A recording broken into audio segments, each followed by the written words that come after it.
भगवान हमको देखते रहे और हम भगवान को देखते रहे। यो मांग पश्यति सर्वत्र सर्वं च मयि पश्यति तस्यांग न प्रणश्यामि सतमेव न प्रणश्यति। भगवान कहते हैं जो मुझको सब जगह देखता है और सबको मुझ में देखता है, उससे मैं कभी अलग नहीं हो सकता और मैं मुझसे कभी अलग नहीं हो सकता। वो मुझको देखता रहता, मैं उसको देखता रहता।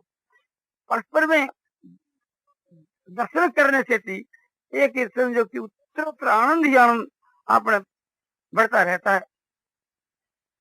सारे ब्रह्मांड को आनंद देने वाले भगवान, उनको मानो मैं आह्लादित कर रहा हूँ और भगवान मानो मेरे को ऐसो आह्लादित कर रहे हैं। मेरी सारी चेष्टा भगवान के खुश करने के लिए, भगवान की सारी चेष्टा मुझको खुश करने के लिए। भगवान हमारे प्रेमास्पद में उनका प्रेमी और भगवान की दृष्टि से मैं प्रेमास्पद और भगवान हमारे प्रेमी। इस प्रकार से थी समझो कि जैसे प्रेमी प्रेमास्पद और प्रेम तीनों एक ही वस्तु है। तो ऐसा जो भगवान का जो दर्शन है, भाषण है, मिलन है, मन है, वो प्रत्यक्ष की माफक ही है। तो इसलिए से भगवान से रोज मिलना चाहिए और बातचीत करनी चाहिए, वही प्रेम की बातचीत करनी चाहिए।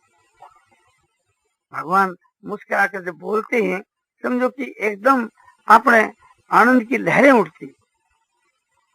भगवान की जो वाणी है वो प्रेम भरी हुई वाणी बड़ी मधुर है और बहुत सुंदर है और बहुत रस युक्त है, भाव युक्त है। भगवान की जो लीला है, दर्शन है, भाषण है, वार्तालाप है, चिंतन है, भगवान के मन जो सुगंध है, सभी स्वामृतमय और रसमय है, एक अद्भुत रस है। इस प्रकार से भगवान के साथ के बीच के माँ नित्य लीला करें, नित्य उससे मिलन होए और खूब प्रेम हुए, चरणों से लेकर मस्तक तक इस प्रकार से खूब ही आनंद हुए और वार्तालाप हुए। ध्यानावस्था के बीच के माँ, ध्यानावस्था में वार्तालाप की एक हमने छोटी सी पुस्तक भी बनाई है, उसको रोज पढ़ना चाहिए। उससे भगवान से वार्तालाप करने की जुगती आ जाती, फिर नई नई बात रोज करे। और इस प्रकार से वार्तालाप करते करते जब प्रेम बढ़ जाता है तो एक आगे जाकर के भगवान प्रत्यक्ष प्रकट हो जाते। जब प्रकट हो जाते उस वक्त की तो समझो दशा बेदशा हो जाती। उस वक्त तो उसको अपना आपका होश ही नहीं रहता। उसके पूर्व ही शरीर के वहां रोमांच, आसुरपात और वाणी गदगद और प्रेम, उसके एक प्रकार से हृदय प्रफुल्लित हो जाता है, वाणी गदगद हो जाती है, कंठ रुक जाते हैं और सब तो आनंद ही आनंद, आनंद के सागर में डूब जाते। तो इस प्रकार भगवान के साथ के वहां खूब गुप्त प्रेम करे, जो भगवान जाने के हम नहीं जाने, तीसरा और नहीं जाने। तो पहले जो आपको समझो कि ज्ञान की बात कही, अब दूसरी बार ये भगवान के प्रेम की बात कही। ये सगुण साकार के प्रेम का विषय है। पहले जो कहे वो निर्गुण निराकार के आपने सच्चिदानंद को विषय, ये दोनों एक प्रकार से उच्च कोटि के विषय है और दोनों कल्याण करने वाले हैं, दोनों साक्षात कल्याण रूप है और दोनों ही मार्ग एकदम सीधे हैं। नारायण नारायण नारायण श्रीमन नारायण नारायण श्रीमन नारायण नारायण नारायण नारायण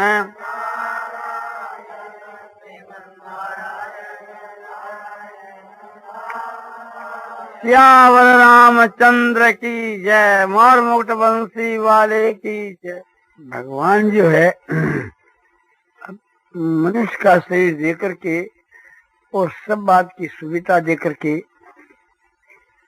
अपनी तरफ तानने के लिए भगवान बहुत ही उत्सुक है।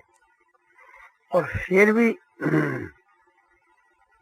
संसार के रस में आसक्त होने के कारण ये जो जीव अपने हित को नहीं सोचता है, यह बहुत ही आश्चर्य की बात है।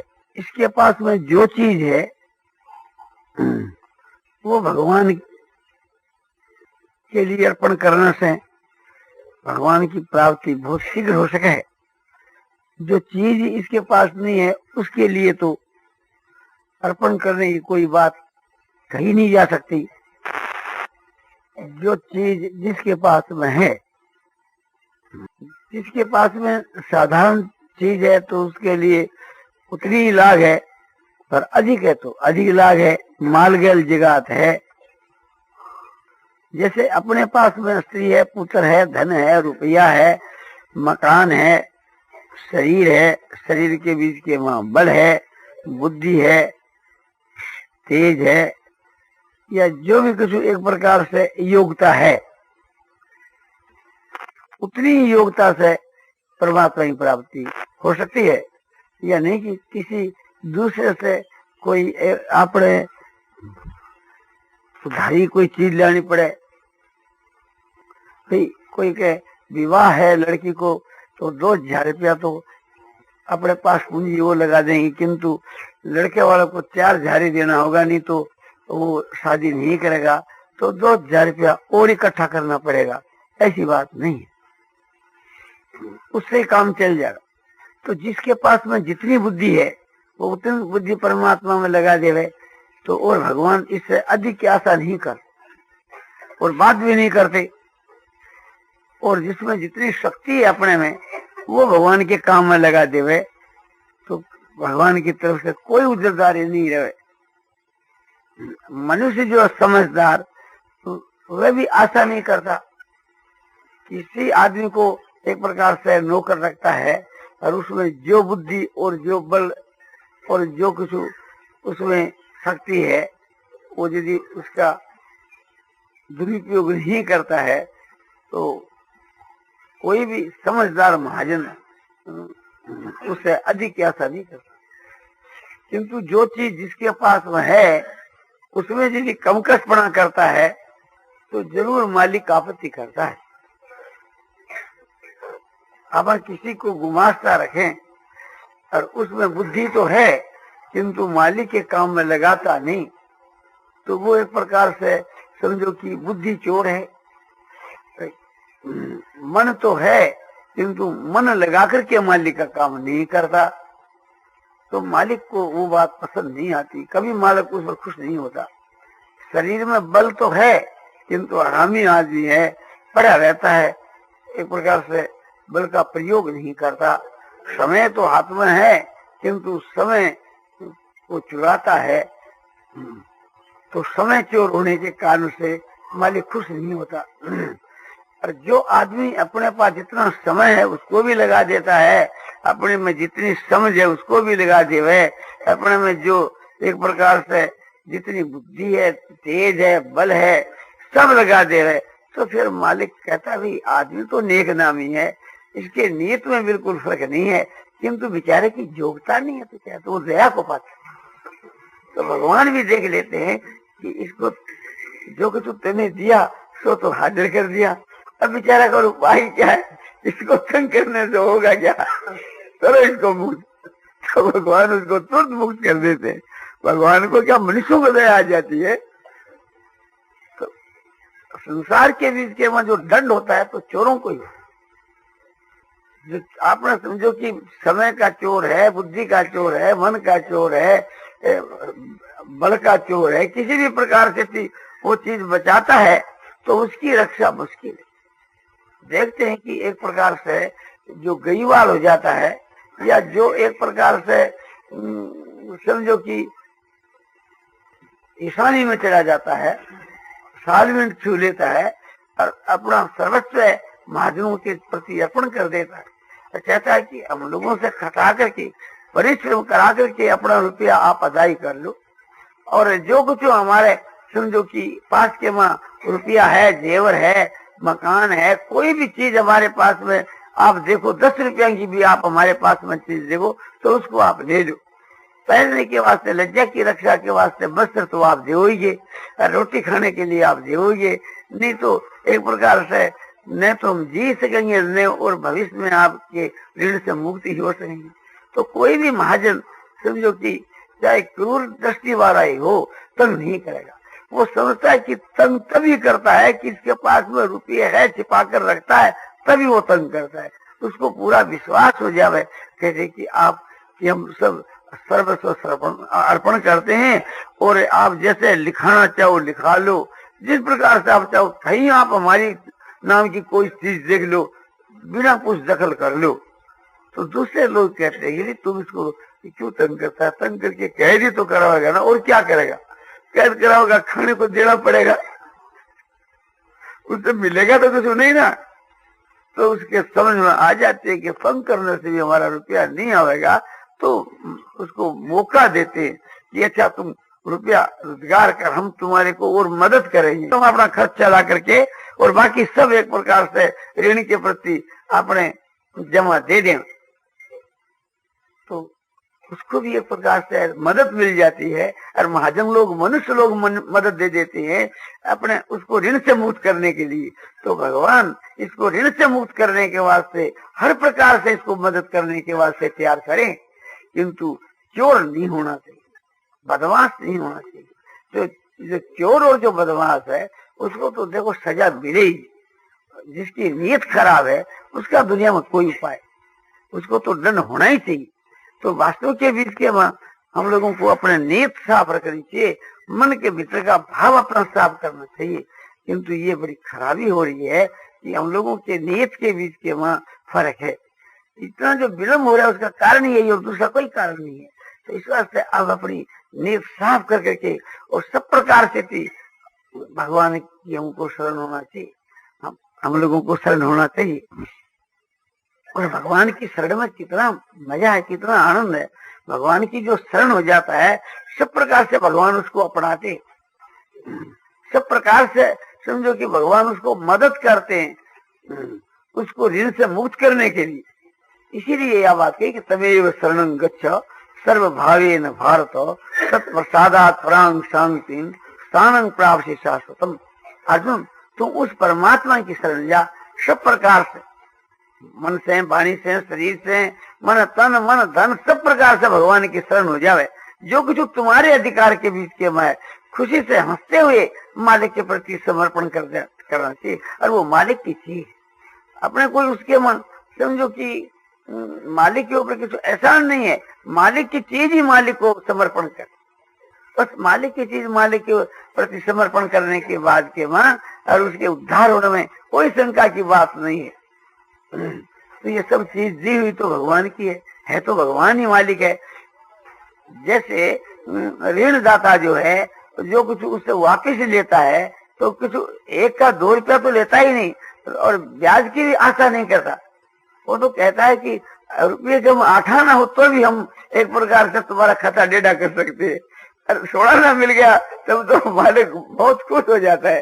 तो अपना जो मालिक है वो तो कहता है कि जो तुम्हारे पास था, तुमने जो तुम्हारे पास जो कुछ था हमने दिया था वो बहुत सा तुमने खर्च कर दिया, किंतु जो कुछ तुम्हारे पास बचा है वो तो तुम हमारे को दे दो, तुम्हारी नीयत साफ होनी चाहिए। तो इतना में भगवान खुश है कि ठीक है महाराज, मेरी बेवकूफी से जो खर्च हो गया जगह तो हो गया, वो तो अब मेरे हाथ की बात नहीं रही, अरे है तो आपके सामने, वो आपके अर्पण कर देता हूँ। मैं अब इस विषय में कुछ चुराना नहीं चाहता। तो तुरंत मालिक उसको अपने इस कैद खाने से बाहर निकाल देते हैं, संसार सागर से उसका उद्धार कर देते हैं। और इससे समझो और सरल उपाय क्या हो सकता है। नारायण नारायण नारायण श्रीमन नारायण नारायण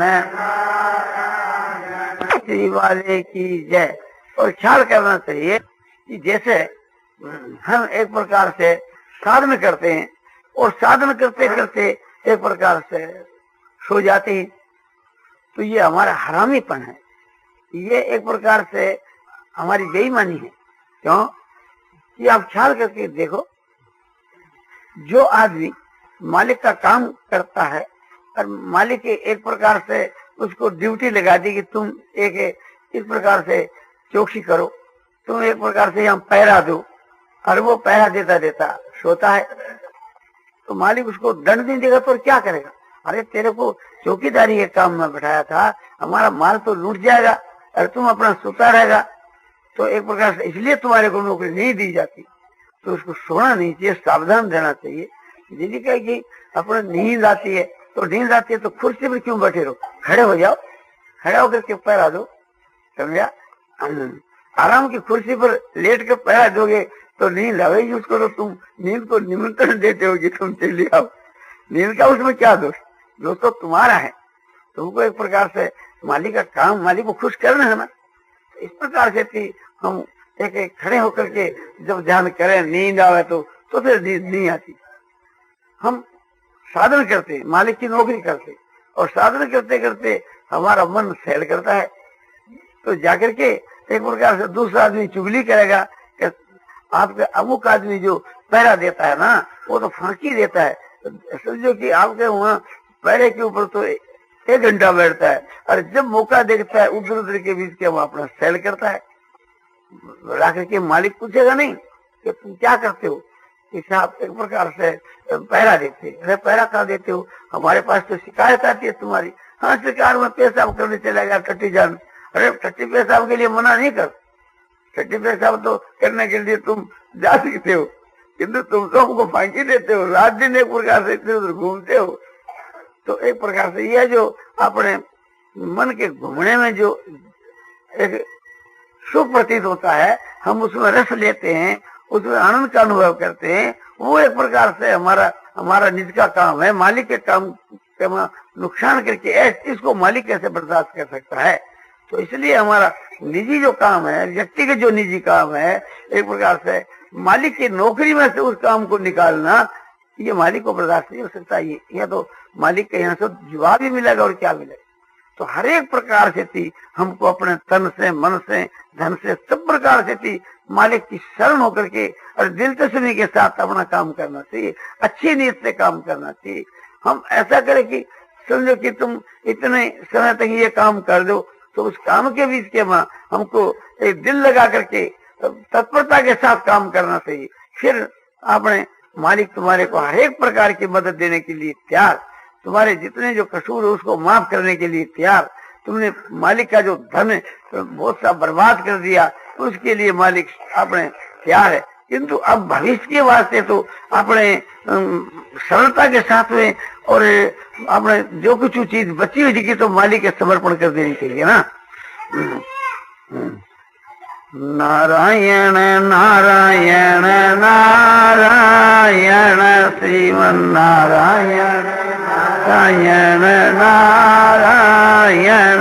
सियावर रामचंद्र की जय, मोर मुकुट वंशी वाले की जय। श्रोता पूर्व भगवान की शरण होने का विषय।